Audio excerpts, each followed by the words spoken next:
Hey guys, this is Zach with Dreamedia Home Theater.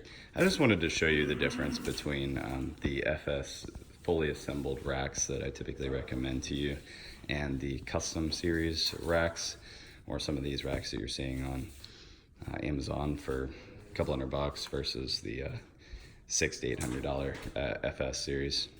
So you can see there's not really a rack here, just a bunch of pieces. So this is one of the biggest differences, is that it doesn't come fully built.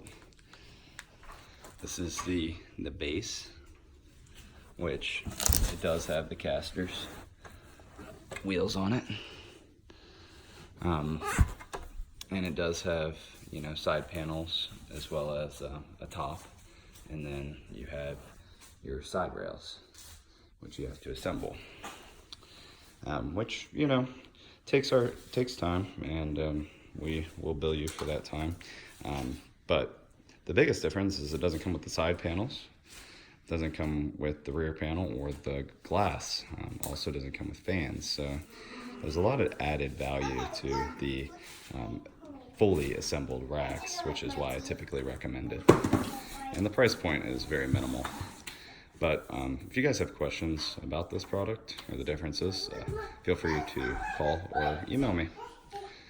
This is Zach with Dreamedia Home Theater. Please subscribe below. Thank you for watching.